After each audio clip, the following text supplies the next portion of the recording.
आज दिनांक 03/12/2020 को सुबह 7:30 बजे लाजपत नगर मलदहिया वाराणसी में राष्ट्रीय स्वयंसेवक संघ तथा 95 बटालियन केंद्रीय रिजर्व पुलिस बल के सहयोग से ठंड के कपड़ों का गरीबों में एकत्रीकरण एवं वितरण किया गया।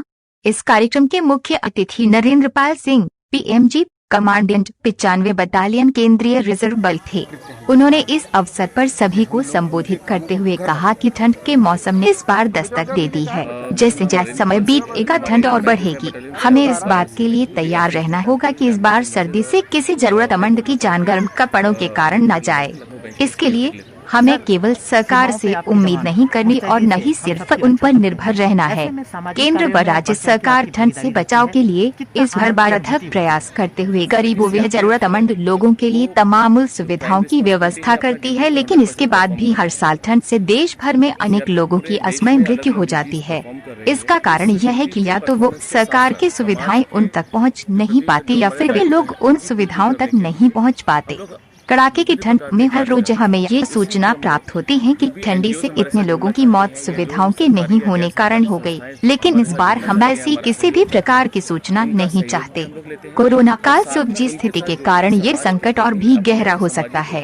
इससे निपटने का रास्ता यह है कि इस बार हमें और आपको स्वयं को ही नेता, सरकार या गरीबों का मसीहा मानते हुए इस काम को करना होगा। आप अपने पुराने या प्रयोग में न आने वाले कपड़े किसी को न तो बेचें और न फेंकें। उन कपड़ों को राह चलते या किसी जरूरतमंद या किसी संस्था को दें, जिससे वे उन कपड़ों से जरूरतमंद लोगों की मदद कर सके। जिनके पास स्वयं की कार या कोई अन्य वाहन है, वे लोग अपने पुराने कपड़ों को अपने वाहनों में रखें तथा किसी ऐसे व्यक्ति को जो ठंड से ठिठुरता दिखे तो उसकी मदद उन कपड़ों से करें। आपकी इस मदद से कोई जरूरतमंद ठंड से अपना बचाव कर सकेगा। कई बार लोग पुराने कपड़ों से छोटे मोटे बर्तन या दूसरी जरूरत के छोटे सामान खरीद लेते हैं, जो कि बहुत आवश्यक नहीं होते, परंतु यदि आप इन्हीं कपड़ों को किसी जरूरतमंद को देंगे जिससे उसकी बहुत ज्यादा आवश्यकता हो सकती है, जिससे वह अपने जीवन को इस ठंड के मौसम से बचा सकेगा। कार्यक्रम का संचालन शिवेश्वर जी ने किया व आयोजन हेतु दिनेश कालरा जी ने सभी को धन्यवाद दिया।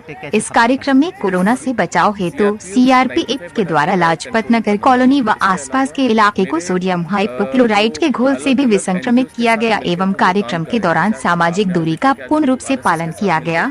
इस अवसर पर 95 बटालियन CRPF के द्वितीय कमान अधिकारी श्री सुरेश मिश्रा तथा ये जवान और लाजपत नगर कॉलोनी वाराणसी की 8 शाखा ने भाग लिया। इस कार्यक्रम में जिला कारवा वीरेंद्र जी, जिला व्यवस्था सुरेंद्र जी, भाकार भारत नदीप जी, कपिल आभारी, दीनानाथ जी नगर प्रचार, प्रेम जी नगर व्यवस्था, अजय जी नगर कारवा, गंगावर जी आदि उपस्थित थे। आपका नाम? जी अपना परिचय। जी नाम जानना चाहूँगा।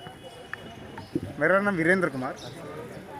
सर, आज जिस तरह का आयोजन किया गया है, सर्दियों में इनको कितना राहत मिलेगा और क्या आप लोगों का मोटा है, आगे कैसा कार्यक्रम होगा इस तरह के? यह राष्ट्रीय स्वयंसेवक संघ का एक सेवा विभाग का एक आनुषंगिक संगठन है।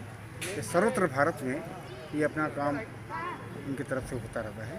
हम सभी उसी विभाग के कार्यकर्ता हैं राष्ट्रीय स्वयंसेवक संघ के, और यह समय समय पर इस प्रकार के सेवा के काम हम लोगों के करते रहते हैं। अभी कोरोना की महामारी के समय में ही अपने कार्यकर्ताओं द्वारा सर्वत्र भारत में सेवा के कार्य खूब हुए। अन्न का वितरण हुआ है, दवाइयों का वितरण हुआ है, विशेष रूप से आयुर्वेदिक औषधियों का वितरण हुआ है। कोरोना के काल में इन आयुर्वेदिक औषधियों पर ही लोगों का विश्वास जमा और अभी भी विश्वास बना है और बढ़ रहा है विश्वास, इसलिए आयुर्वेदिक दवाओं पर लोगों का ध्यान ज़्यादा केंद्रित हो रहा है। वही एक आशा के किरण हम लोगों के बीच में आया और उसी के लिए अभी भी काम होते रह रहा है। और उसी की एक इकाई काशी महानगर की है। काशी महानगर में काशी उत्तर भाग महानगर को दो किया गया है, एक दक्षिण काशी, उत्तर काशी। ये उत्तर काशी में एक 12 नगर उपनगर है, उसके एक नगर का कार्यक्रम है, लाजपत नगर का कार्यक्रम है। उसमें ये काम चल रहा है। सेवा बस्तियों में अपने चिकित्सा शिविर चलते हैं, रक्तदान शिविर चलते रहते हैं। हमेशा सेवा के काम में लोग लगे रहते हैं। शिक्षा के भी क्षेत्र में काम होते रहते हैं। इस प्रकार के अनेकों प्रकार के काम सेवा की तरफ से चलते रहते हैं कि लोगों के कल्याण। सर, समाज में CRPF का एक अहम रोल है। सुरक्षा से लेकर सामाजिक कार्यों से लेकर बाढ़ और सारी चीज़ें सामाजिक कामों में, ऐसे में इनका सहयोग जो है ये कितना उपयोगी होगा समाज के लिए? और देश को तो इन लोगों के कार्यों पर नाज है। इनकी जो बढ़ चढ़ के देश की सुरक्षा में भूमिका रहती है, हम लोगों के लिए गर्व की बात है। इन्हीं की वजह से हम लोग सुरक्षित हैं। देश की सेवाओं पर इन लोगों का जो योगदान रहता है, राष्ट्रभक्ति की जो भावना रहती है, राष्ट्र के लिए शहीद हो जाते हैं, तो हम लोगों के लिए तो एकदम स्वर्णिम दिन है सर। इसलिए इनका योगदान हम लोग कभी भूल नहीं सकते। इनके जो कृत्य हैं, जो काम, इसलिए हम लोग इनके कामों पर गर्व करते हैं।